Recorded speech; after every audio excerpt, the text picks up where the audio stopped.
dia antes desta grande provocação bolsonarista em que se transformou o 7 de setembro, um dia antes, surgiram sinais no Rio de Janeiro de que algo não ia tão bem. Uma simbologia, né?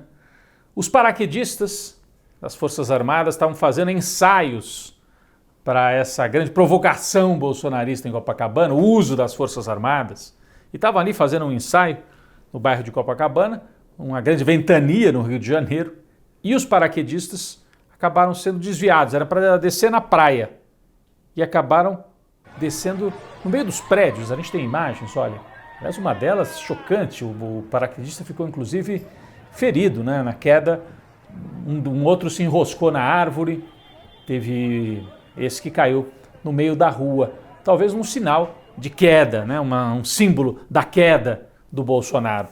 Bom, nas pesquisas, a semana começou ruim também para o atual presidente da República. A pesquisa da FSB, que é encomendada por um banco, mostrou um recuo de 2 pontos do Bolsonaro, no limite da margem de erro. Ele cai 2 pontos. Na pesquisa IPEC, que é do antigo Ibope, o Bolsonaro também oscilou 1 ponto para baixo. Na margem de erro. Mas 2 coisas chamam a atenção.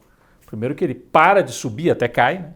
E o Lula não. O Lula continua estável, com 44% nas pesquisas, mostrando que Bolsonaro talvez tenha batido no teto.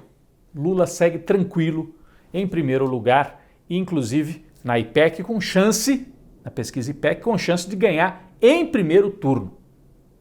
Bom, estas pesquisas são uma demonstração de 2 coisas. Primeiro, que o Auxílio Brasil, que o Bolsonaro aumentou aí de maneira eleitoreira para R$600, sem garantir que depois ele continua, né, em 2023, não fez efeito.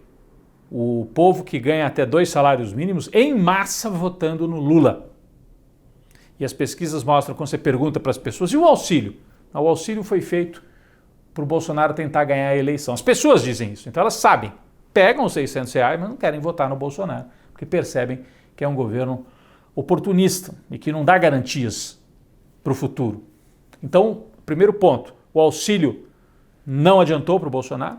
Segundo ponto, a denúncia da compra de imóveis em dinheiro vivo pela família Bolsonaro, 51 imóveis comprados em dinheiro vivo. Essa história se espalhou, porque isso é fácil do povo entender. Então, que governo é esse que fala, não tem corrupção, mas como é que compra tanto imóvel em dinheiro? De onde vem? Isso fez o Bolsonaro estancar, ele que vinha numa lenta recuperação ao longo dos últimos meses. Então as pesquisas mostram que o Bolsonaro parece ter batido no teto, enquanto o Lula está tranquilo em primeiro lugar. Bom, a aposta do Bolsonaro daqui para frente qual é? Para tentar reverter esta situação. Ataques cada vez mais duros e pessoais ao ex-presidente Lula no horário eleitoral, essa história de chamar, xingar, falar de corrupção, etc, etc. Essa é uma aposta. A segunda aposta foi o 7 de setembro, uma grande demonstração de força do bolsonarismo, mobilizar os apoiadores nessa reta final da eleição. Qual é o balanço do 7 de setembro? Bom, primeiro ponto, Bolsonaro colocou gente na rua, isso é fato, né?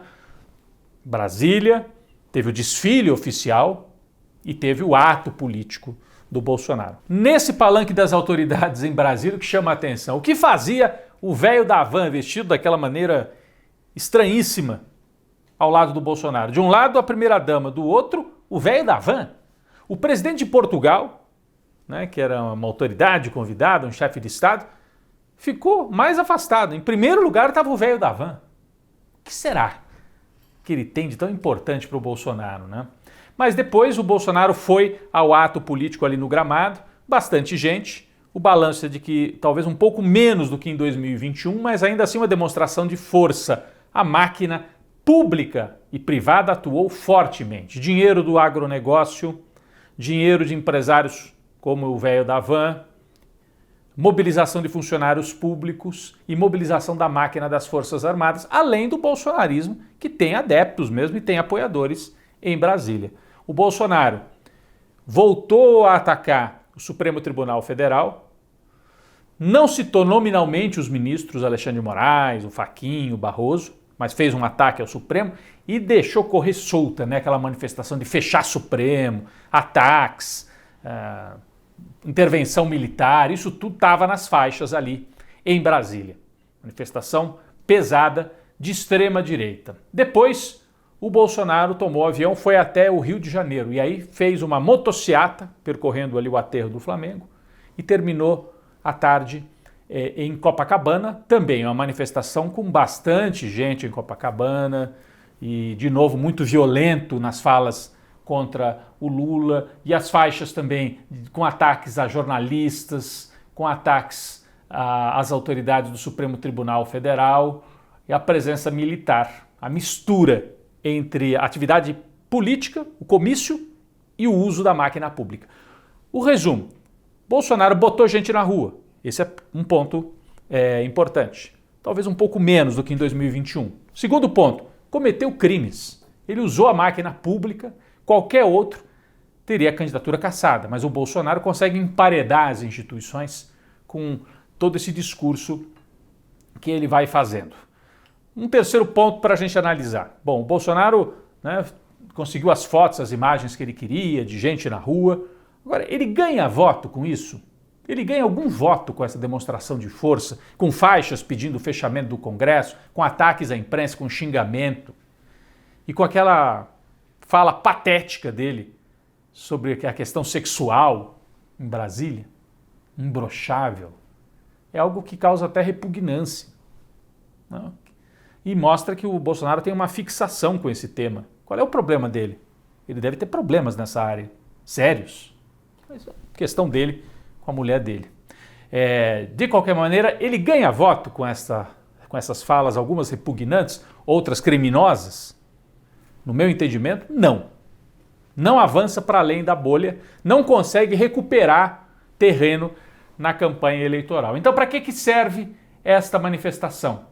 Bom, para ele se manter vivo, para ele ameaçar as instituições e para, se ocorrer a derrota, Bolsonaro ter a liderança desse agrupamento de extrema direita que vai continuar existindo no Brasil. Então, eleitoralmente ele não ganha nada, mas politicamente para ele é importante mostrar força e que ele tem liderança sobre esse setor que vai ainda causar muitas dificuldades para o Brasil. Nós vamos ter que enfrentar e derrotar não só o Bolsonaro, mas milhares de pessoas que estão dispostas a ir para a rua para fazer esse tipo de manifestação. Enquanto tudo isso vai acontecendo, cresce a chance do Lula ganhar a eleição em primeiro turno e esse é o maior desespero do Bolsonaro.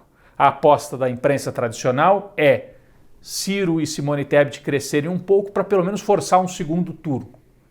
Nós vamos aguardando os números das pesquisas e vamos aguardando também, depois da radicalização do 7 de setembro bolsonarista, o que mais ele tem para tirar da cartola? A impressão é que agora vamos para a reta final, uma campanha violenta do ponto de vista verbal, mas ele não tem mais truques para fazer. E o eleitor está com tudo para tomar a sua decisão final no dia 2 de outubro.